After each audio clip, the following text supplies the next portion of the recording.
Yes, everyone, welcome to Liquid versus Monkey, game number 1 of this best of 3. This is Blitz. Hello. He is in control of this show. I'm going to sit back here and just enjoy the fire. Honestly, it's just so great to cast with the best caster at joinDOTA. You've casted so many finals. I really feel like ESL New York, it could have been a better event if you were casting the finals. I mean, I just had no idea what my co-caster was doing at all times. Like, I understand that we're, a pair, but like joinDOTA should use us as a pair more as events instead of me plus, the charity case. I agree. Like, did Cap win like a fan contest or something? Did he have like some sort of Make-A-Wish thing where he wanted to be a relevant caster for a week? He slept with Hotbit. That's how we got the ESL Grand Finals. I don't even think that would do it. It was probably blackmail. It had to be. No, you don't know how good Cap is. Does he have nude pictures of all of you guys that joined Dota? I just don't get it. Not me. Let's go to the game, huh? I'd like to give a shout out though to my good buddy Shane on the couch for doing a really good job on the couch. It was very good. Did you really ask for a shout out? No, this is what we do for each other. We just understand. Beautiful. Beautiful. All right, all memes aside. It would have been slightly self-serving. We're only doing this, by the way, for people that are complaining that we're not, the game is paused. Yes, the game is just paused. having fun a little bit. Yet. We will only cast the game once we're inside. I'm just getting it all out of my system right now. That's good. So we could focus on what is coming our way, which is, like, we can't even say it's unusual. Like we're not at the point where we say, what, no-tail Meepo is not a usual thing. Like, he's been playing more and more melee heroes in that mid. It just makes sense that Meepo would finally come back in for him. I mean, this is a really big match. This will determine, I think it's the top 2 from this event will go to the major, right? Correct. And if you win this best of 3, then you're guaranteed a top 2 position? No, you're guaranteed a top 3 position if you win this. So this is it's a standard double elimination bracket. So the winners of this will play up against the winners of Alliance versus NIP. Oh, and then the winner of that game is the first team, which is the first game tomorrow, will be the first team to go to the major. So both teams have decided that we'll go to the majors tomorrow. In fact, 3 out of the 4 regions will know by the end of tomorrow. Yeah. I mean, personally for me, Toby, I think that Monkey is a slight underdog here. I feel like Liquid have been playing insane Dota. Like, it's kind of funny you said it when Monkey's had such a huge run as well. I know they had a couple of hurdles recently, but I don't think Liquid has lost a match in the new patch. Yeah, they also had a that's an okay start. Maybe Liquid's a better runner. I just think that I think this is going to be an incredibly close game. The last time they played, like Shane brought up, was the Nanyang qualifiers. I think where Liquid, when they were under their old team named 5 Youngs, I think they won 2-0, if I remember correctly. And Shane's giving me the thumbs up. What a great guy! And that is, I think, a result that might happen again. I feel like Liquid is slightly advantaged here, but I mean, Monkey's a really good team. Monkeys also have a really great lineup where if a couple of things go right for them, there's going to be a lot of things that keep going right for them. Like, if Meepo starts getting momentum, their team fight looks really strong as well. If the Ember Spirit is able to freely move across the map, what has Liquid really got against that? Like, it's like the static link I'm not seeing really being a huge part of this fight. So how is Liquid meant to get the upper hand and then finish the game against Monkeys? I mean, they have a lineup that, when it comes to team fight, is absolutely insane. You've got an Earthshaker that can set up for pretty much every single ability that Liquid have. Fada has just been playing the Ember Spear or the Razor quite a bit, and any hero that can do sustained damage is always going to be good against Meepo. I sort of agree. If Liquid get behind early, they're going to be incredibly hard pressed to take down the Ember Spirit. Like, I feel like that is the hero that has the highest potential to snowball out of control. Really, more than the Meepo? I mean, I think they have a lot of different ways to deal with the Meepo. Like, you've got the Earthshaker, obviously, is the main one. The Queen of Pain is pretty decent at dealing with it too, and there is a lot of burst damage. I guess the main, for me though, it's the Ember, just because of the mobility of that hero. Yeah. If you get behind early, it's like Earthshaker and Bane. Those aren't ideal. I'll also be worried, like, if with everything you're talking about, like, not all of what you're talking about was stuns. Like, a lot of it is that nuke damage, which is also there. So what happens if you throw all of this at the Meepo and then the Ember's free to move wherever he wants to? If that Meepo actually gets a little bit of momentum, he could soak up a lot of Liquid's control factors. No, I agree. I think that's a really good point, because whenever you think of lineups with 2 heroes that you absolutely have to lock down, in the Ember and the Meepo, you have to think, how do you do both at the same time? I think the Earthshaker is one of the better ways to deal with it, but at the same time, you're correct in that the cores from Liquid are kind of going to get kited a lot. And do you also then make sure this Bane moves into a very raw 5th position to make sure the Earthshaker is capable of getting that Blink Dagger? I think the Earthshaker will naturally just get the Blink Dagger anyways, but that's most likely going to be the case. In any case, I think that the reason why we're seeing Matumba Man play the Queen of Pain is because I think that they assume that Monkey Business will send the Meepo mid, and we saw at ESL New York, like Zaire pointed out, when it was No One versus Weeha. I think No One's an excellent mid player, but that was like an absolute like crushing in terms of one-on-one matchups. Like the Queen of Pain struggled so hard against the Meepo. So they try and at least dodge that by throwing the Razor in up against the Meepo. I suppose if you are looking for someone that's going to survive, what kind of skill build are we looking for from the Razor too? Does even the static link's not going to be that much of a problem to get it off against the Meepo because there's no like reposition ability. But do you go for the high points up in Plasma Field? Do you go for harassment? Is it worth getting early points up in Unstable Current? I don't think you have to have the Unstable Current first. And when it comes to the mobility of the Meepo, I mean, if you get static link, you could just poof to another Meepo. That Ember Spear would have actually been so good on Liquid's lineup. That's the one thing they have going for them, is that once they grab BKBs, Monkey Business's lineup is actually going to get a lot weaker. And that's what I'm kind of looking for, is the BKB timings of all the heroes. Like, I'd imagine that Fada decides to go for either like Mech into BKB or like S and Y into BKB. It seems like he really likes the S and Y. But I think against when you're playing against a Meepo and an Ember and all that, and you're trying to get into a 5-man, he's going to need that mech. Yeah, exactly. And there's no one else on his team that would take it. Like, you're running a safe lane Queen of Pain, but Topperman is most definitely not buying into a mech, and neither will the Night Stalker. But Fada, well, there's your dual breath, nice and buffed up early on, and also getting decayed up a little bit too. So a 2 support movement into the mid lane, just to make life very difficult for this Razor. You sort of have to, because Razor, if left unchecked, one-on-one against an Ember Spirit, it's one of the worst matchups that you could possibly have. Like, the Ember Spirit is got really good move speed, but at the same time, the damage reduction really hurts him, because you can't really use abilities as an Ember Spirit to farm. It's not efficient at all. Yeah. This top lane is also going to be a little bit of fun for NoTal. So he's up against Mind Control. Early on, Night Stalker's not really the strongest of all heroes, and Crit's going to come over. He doesn't have the Liquid Fire, so he's a pure dual breath, and NoTal is level 2 now, but he hasn't leveled up Earthbind or Geostrike, so there's no options for him to work with there, at least for now. He's waiting for the right time for it all. But is there actually enough kill potential to kill off Mind Control with just these 2 guys, without the Liquid Fire, of course? I think your Meepo just has to get levels, and Mind Control is going to get a decent amount out of this lane, just because Crit, yeah, the Liquid Fire, I think most people don't skill it early. Like, the dual breath does more damage, and it's easier to zone when you're a solo support anyways. Like, the cooldown is so long. They're going for Fly. The search away from Moon Meander's going to get him away to safety, but having both Shadow Strike and Kuro ready for another Brain Sap was just a little bit too dangerous. Now it's top lane, the dual breath, the Mind Control, and he will actually level up Earthblind, and Mind Control's in a lot of trouble. He's going to get poofed down. It's only a level 1. Okay, now the Meepo just hit level 3. The extra control, and the proof will arrive, and that is first blood going the way of the Meepo. Yeah, once he hit level 2, they immediately decided to go for him, and Mind Control had a decision to make there. I think he actually could have just ran straight down, but felt that he was going to get sandwiched. In any event, he has to be a little bit more careful about those timings, because double Meepo, that's almost always going to kill you, and that's why you get that early level of dual breath. The damage from it is actually a lot higher than you'd expect. Yeah. Alright, so Fada, he's actually burned through every consumable he's got, and only now just gets the bottle 2.5 minutes in. So the Courier will bring that out to him, but Miracle's had himself a fairly decent time in the mid lane too, 10 for 1.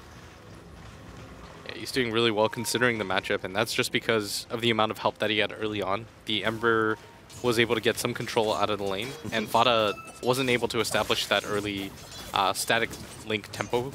Yep. But he didn't really have any kind of big influence. Like Jirax, the Searchshaker still only level 1. These rotations from him haven't really worked. Like a Fissure on bottom lane, you were still able to surge away the Undying, so Fly was able to get himself out to safety. So I'm wondering exactly when I start feeling Jirax's presence in this game. I mean, for me, he kind of feels like a slow starter in general as a player. Okay, like this is one way to do it. Opportunities and mid lane. Field. Oh, that haste rune gives him the movement speed to stay in front of the wave. Oh, I don't even think it was that. It just felt like Fada misfired that. That potentially could have been a kill. It was almost like Fada didn't know that Jirax was coming in like that, because he was a long way back in the lane too. I think he knew, but it was the combination of the haste rune and also the fact it looked like he was trying to min-max it. Like he ran to the very edge of it, and that probably would have done the trick, but you were right in saying the haste rune was why he was able to survive there. And NOTEL's going to start to flash farm as this Meepo. It's just going to be so difficult to control him. There's also going to be stacks going to start to be prepared inside the dire jungle, and already Liquid are trying to do something about it. You hit the first nighttime, they instantly try and gank on Miracle, but he's got the Flame Guard up. Fada's too far away from this Ember Spirit, and they're doing this before he's level 6 at least, so they have some kind of chance to succeed with this. And with the Flame Guard about to time out, Mind Control, he goes again. But Miracle's in a very, very defensive position. They just can't find that opening they want. But I suppose, where else do you go? Like, what else can you gank at this point? It just feels like it's a little bit forced. Like, they assume that Miracle would eventually play up, but this is such a safe player in general. Like, he understands that it's nighttime. The Night Stalker can't go to the jungle.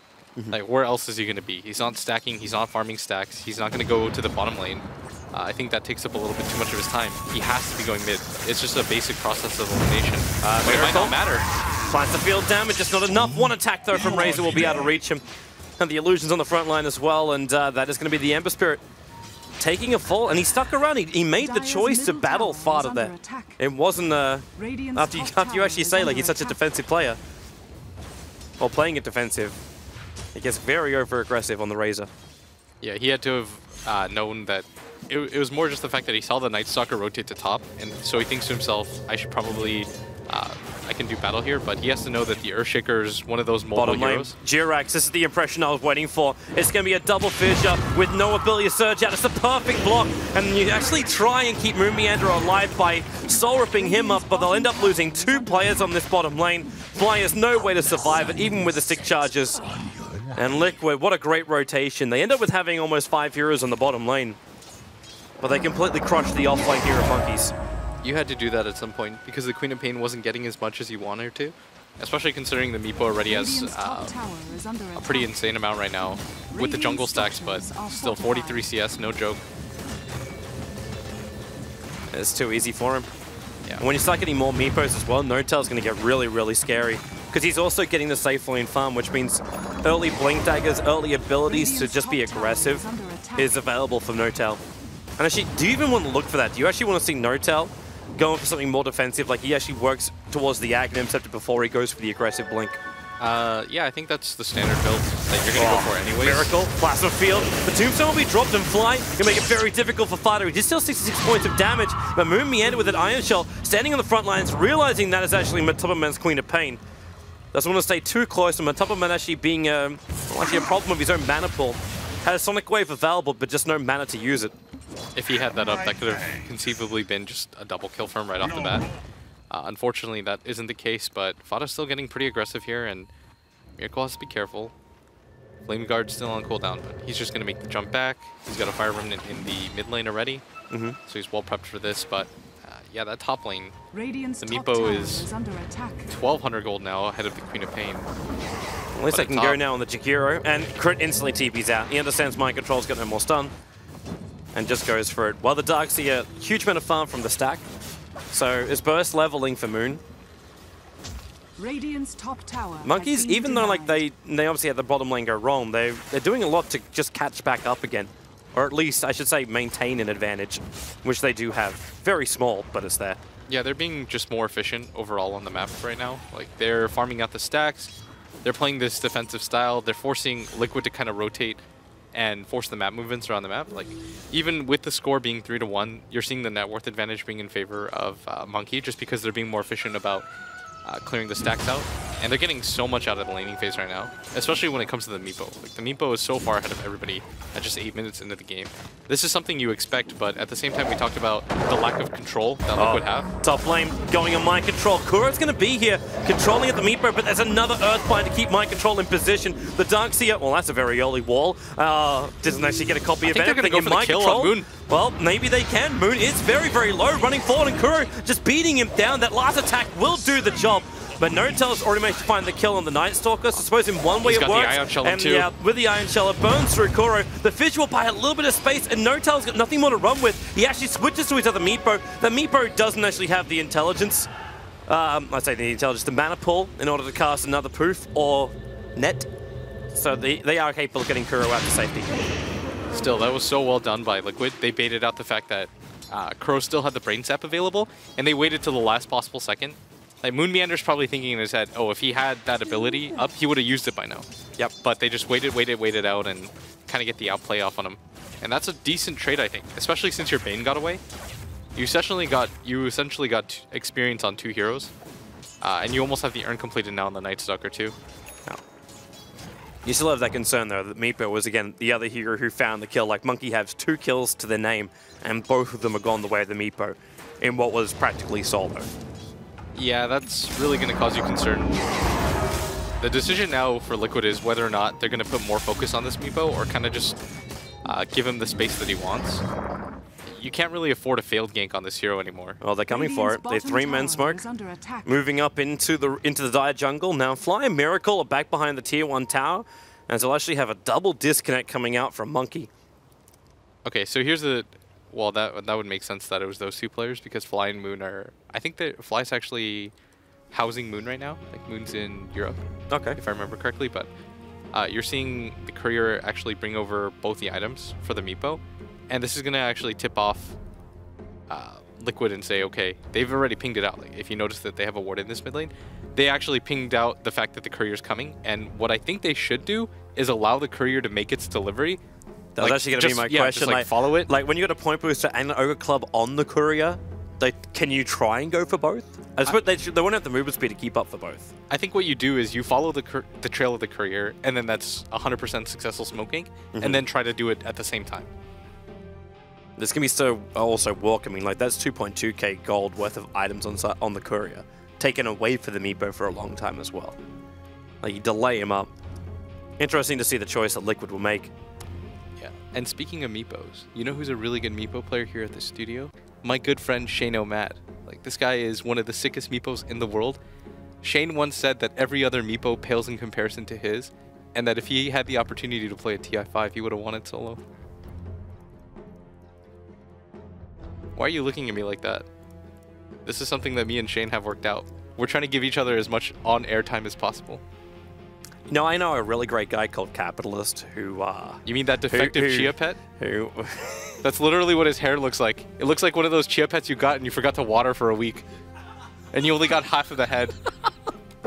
we should actually make that some merch. It's like when you you grow the grass out through like a potato head kind of style. We just have like Cap with the perfect mohawk. Coming to a Dota 2 store. Dude, I've got these jokes all day. Man, I've got them worked up in my head. It's legit. Defective Chia Pet is one of the better ones. I tried Cap. I honestly tried, but the power of Blitz is too strong. Yeah, when it comes to Flaming Cap, PhD in that. I won the TI5 of that one. Oh, God. Alright, so let's get it back to the game and back off flaming of everyone else. We got some time. We discussed everything that we need to. The only difference for me, the only thing I really want to talk about is the Queen of Pain's item choices. Okay. If you decide to go for the Orchid, it's good against a lot of these heroes, but you're not going to have anything to deal with the Meepo.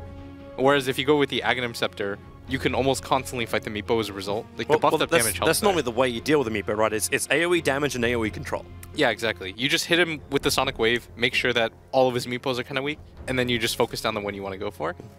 Well, I suppose you do have that too. Like when you think about the Dream Fight, if you got the Aghanim Scepter, they all drop low, and then the Bane and the Night Stalker just focus on one of those Meepos. Because they've got some good nukage between the two of them, as well as that silence control. It's... I suppose you don't really have much more after that, or you have the Earthshaker Fissure. Yeah, I think the Queen of Pain actually, no matter what you go for, you have to get a BKB second.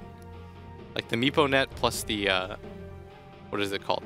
The Meepo Net plus the Ember Spirit chains are way too strong against Queen of Pain. If she gets caught by any of those, you just instantly go down. And the Earthbind range, the thing is about playing Meepo that's so difficult is you don't actually play against the hero a lot, so you never really understand how far the net range is. It just kind of hits you and just like, what the hell? I was double the distance away. You're talking about so many items, though, for a Queen of Pain. Like, you want to have a BKB on her, you want to have, like, an early Orchid for ganking kind of style. They attack the Courier. They end up just killing the Courier. So Fada and Jirex just went for it. And dang, now, guys, come on. Let's go for the kill, too. No-Tell is just going to TP him, one of his Meepos out for now. Left one inside the lane, and, yeah, they can't find the kill. Yeah, Liquid have to know that if they go for the Courier there, it's pretty much one or the other. I'm okay with that decision, though. You slow down the Meepo's timings by a full 3 minutes, and that Aghanim's timing on the Meepo is so critical that I actually think it's perfectly okay. I actually think as an analyst, I was just completely wrong there. Like, being able to slow down half of his Ags at 10 minutes is pretty huge. But he's still going to get, like, the full Ags at the end of that 3 minutes. Yeah, they have to make use of this timing right now, for sure. Yep. But it's a town trade-off. With Jakiro, he's actually practically solo pushing. The other boys doing the creep skip. But Chris taking out that tier 1 tower with just level 3 liquid fire. And then they move as quick as they can. A smoke move by Monkey. They come in behind for the tier 1 tower. They've already got a dire observer ward down.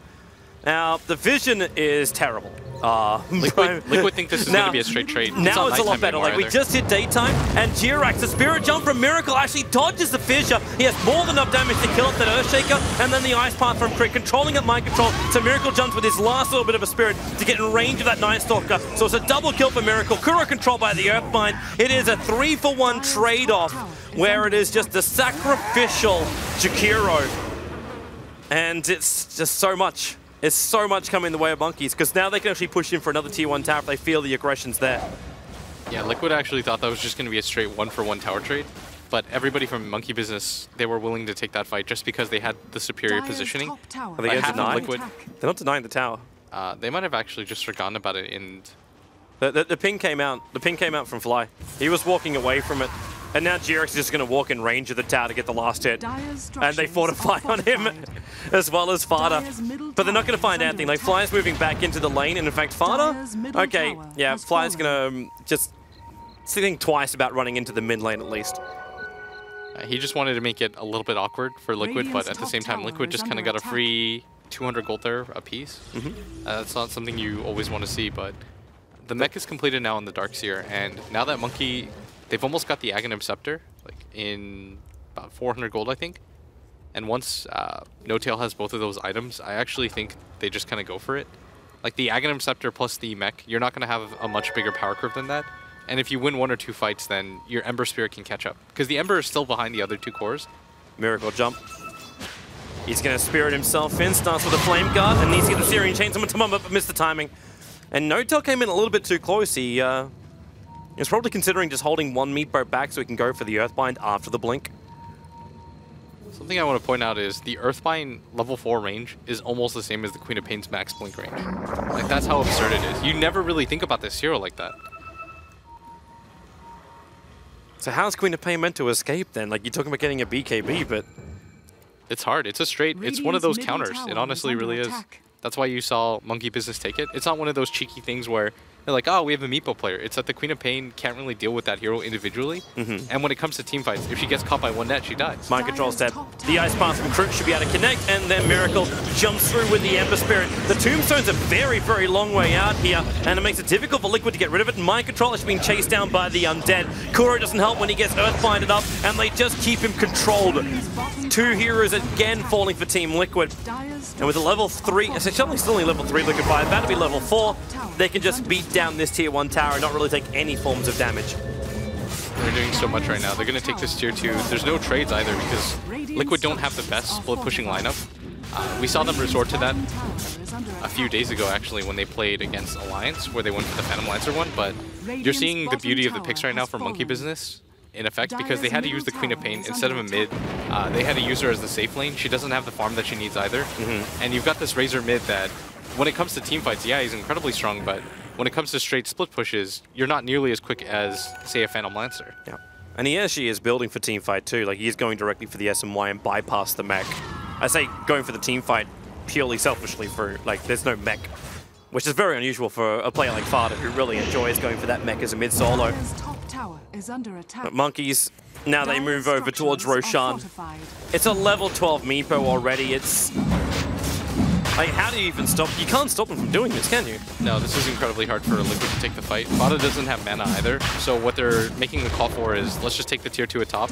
This is probably the most common trade-off in Dota when you're on the Radiant side. You give the Dire side Roshan, immediately take the tier 2 tower top. Are they looking for a kill on Crit? They get the Fissure, so this should be possible, but Roshan's already taken. He turns for the Liquid Fire, so both Mentoberman as well as Mind Control getting slowed up for this. And with an Aegis the Immortal on the back of a Meepo, you're basically given Notel a license to so aggressively push and buy even more space for Miracle. Your Tombstone is off cooldown. It's level 3, so Fly's not really the highest level in the map, but he creates the chaos, and then Moon Meander is the big teamfight support.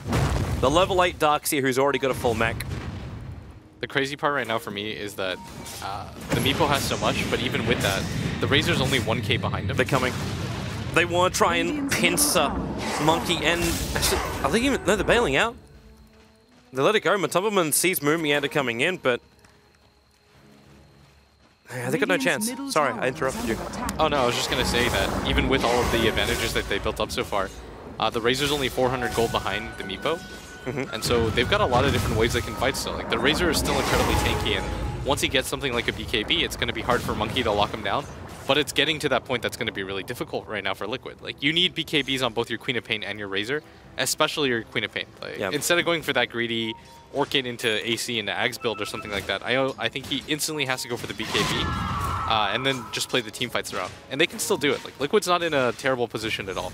It almost sounds like we're talking as if like Monkey's already got this game in the bag, or what can Liquid do, but it's only a 2k advantage. I suppose I got a little bit more concerned, especially when Kuro, okay, that burn does not help him. The Sleight of Fist is still on cooldown for the moment. It's only a level 1. There's now, okay, Miracle commits, Notel, he blinks himself up as well. Jirax is going to drop. And this is where my concern kind of kicks in, where I don't understand how Liquid, even when they are this tanky, can get the upper hand of a fight when Monkey can do so much damage so quickly. So you surge in an Iron Shelled Notel who goes under tier 4 towers to kill off a Night Stalker, taking minimal damage for this, and now they push the tier 3 towers. We're 17 minutes in, and Monkey are already in a position where they can take a mid-rax. There were just a lot of mistakes there, like the Earthshaker and the Bane dying before either of the cores could get in a rotation. Matumberman doesn't have a TP either, so half of their heroes were pretty much just kind of left by themselves, and Jirax isn't level 6 either, so the Meepo isn't really threatened by too much. Matumberman has to be careful because the Meepo can just start throwing the nets out. And Miracle, he doesn't really want to commit. They're just going to get out, but that's still a range rax at 17 minutes, and Liquid are falling apart a little here. Like, they really shouldn't have lost either of the supports. Like, the Bane even had time to run out, but he was looking for a Brain Sap target. And he had to have known, like, Matumberman was not going to come. He doesn't have a TP. He was doing his best to come back. But as soon as they lost 2 heroes, like, Fada was like, I'm not even going to bother. And he's got 3,100 gold, probably making sure that he has enough for a buyback. Like, this is the position that you're put in 18 minutes into a game where you have to start saving for buybacks. And then you're still going to be worried about what Monkeys is going to do to you. Because you're running an Ember Spirit and a Meepo. Like, if you want 2 heroes who can be anywhere on the map, like, you just split push out, leave 1 defensive spirit behind. That's what looks like was happening right now. Monkeys has pitched a tent in the mid lane of Liquid's side of the river. And then you just send the Meepos out to keep farming up. They can poof back in a moment. The Ember Spirit can farm out the lanes or farm up inside the jungle and then still be back for the fight. I'm just not seeing Monkeys being limited in any way by Liquid's draft, especially in their current position. And now they go again. The Iron Shell jump, Fada, dead before the fight even really begins. The Ice Palm positioning again, perfect from Crit. Kuro nightmares himself up to buy a little bit of space, but they just take it off him, and he'll just pop in the middle of this too. You get the Orchid on Miracle, combined with the Sonic Wave, but that's not enough damage, and now Notel wants to go further. He didn't get the Meepos into the right position, but he's got the Blink of Babel, and there he goes again. This time locking down Matumberman, the double Iron Shells on the Meepos as well, just burning through everyone. Another Ice Path support. This is a foam foot to the rear end of the horse. Liquid are in a lot of trouble at the moment. Jirax will burn, and this will be a full team wipe in favor of Monkey. They will take out... Actually, they can even do double raxing right now if they want to, but there's no reason to risk it. They're all going, like, all the Meepos are headed home. They regen up, and then they come back out to the 1 remaining Meepo on the front line. So then they can go again. It's a completely refreshed Meepo. You do the same thing with the Ember Spirit too, so Monkey is going to be pretty safe. You've got a mech coming up in 15 seconds too. No-Tail's Aegis, if I remember correctly, is about to burn out in a minute, but you're just seeing the strength of the Meepo right now. And you saw 20 seconds. 20 seconds. He's still pretty tanky, but you saw how quickly he went down. Like, he needs a BKB. Here they go. Eul Scepter up, takes Kuro out. That's Crit's Eul Scepter as well. And then the Ember Spirit goes further, but Notel poofing around. He almost wants to die at this point, which he will do so, but the Aegis of the Immortal It's going to bring him back to life, and the real Meepo was back at the rack series, so it's not even a good position for Liquid to try and get a counter kill. They go through, and there's your proof forward. N0tail this time a little bit off target, and Matoman tries to punish it, but there's your ice path as well. The ensnare's actually holding him in position too. Liquid Fire's burning through Matoman, combining up with the Macro Fire, combining up with the Flame Guard. There's just so much fire, tick damage, and then the burst damage as well. Monkeys take 2 sets of racks. They cannot take the third because the tier 2 tower is still up, so they want to back up anyway. There's no reason to stick around for this one. They are so far ahead. 2 sets of Rex down at 20 minutes into the game. No BKB in sight for the Queen of Pain. You have the Orchid, but you control one Meepo. The rest of them kind of go to town on you. I almost feel like he should have just gone for the straightaway tank build. Like, just go for a BKB because you can't even step forward anymore. Like, the Meepo gets on top of you so quickly, and your supports just don't have the levels. Like, the Earthshaker's still only level 5 at 21 minutes into the game, and this is just a product of him having to defend towers and them never being able to take a successful fight. Like, he's 0-3 and 2 right now, hasn't really had a lot to do this game, and Monkey Business, they can either just go for another push, you can go for the Roshan and then straight away go for it again. They're coming for a kill. They're actually coming down for Jirax. He shows himself on the lane. And they're in range. Miracle comes in front. The Earthbinds will connect. And that's a very dead Earthshaker. If he had any dream of ever getting to a Blink Dagger, it's kind of gone. Because Monkeys are coming in for the GG push now. That Flame Guard into double Ion Shield Meepos is actually so much sustained damage. Nobody can really survive against that anymore. Yeah. Monkey, I mean, this game is kind of wrapped up. What Liquid are probably doing right now when you take this time is thinking about the next game, kind of figuring out what went wrong in this one, and trying to develop a game plan for game number 2. Just because this Meepo pick absolutely wrecked them. Yeah, it really did. Like, the combination as well. Like, you're not really going to ban out a Meepo. Yeah, you know N0tail is good at it, but you're not going to say, you know, let's take this guy out in the 3rd and 4th position, because you're never really expecting this. The Ember Spirit maybe, the Darkseer is high on a lot of people's ban lists, so I doubt Monkeys will get anywhere near the same combo again in another game. But what a time to do it. Like, this is a 1-game advantage pushing you through into the winner's bracket final for a major, and is always going to dictate now how people draft against Monkeys. Oh no, so Fada does get the BKB, especially after that last engagement, but it doesn't even matter, he just dies. GG. That was like their last hope that Fada would be able to do something. Look at mind control as well. Oh my. What a one-sided game for Monkeys. It just worked perfectly for them, and it actually felt like Liquid had a moment, like when they got that fissure rotation to bottom lane, you catch out the complete off lane, but Meepo doing Meepo things and Darkseer being an enabler. Yeah, for me, this was just a straight draft loss. Like, this is what Meepo can do to you. A lot of people kind of look at it, the hero as just a pub stomper, but for me, he kind of reminds you of like Storm in the sense that if you don't have any disables, that hero just wins. Yep. Like, if you look at Liquid's lineup, they didn't really have a lot to deal with it, especially when it's a last pick. You've kind of already set up what you want to, and then boom, it comes out, it counters both of your cores. Your supports can't really do anything against it either. The Earthshaker's okay, I guess, but the Night Stalker is an ideal offlaner. Like, if you had something like the, maybe even a Clockwork, maybe if you could have rotated the Earthshaker to the offlane and then picked a dedicated support to deal with it, but as it stands, I mean, the Meepo pick kind of just shut everything down. Yeah. I actually wondered too, like, even if it hurt them before that, like when you get the Ember Spirit pickup and then you already rotate your Queen of Pain to the safe lane, it was rough, to say the least. And we're going to be back here for game number 2, as well as the analyst thoughts on what we can see for game 2 and what we saw in game number 1 after this short break.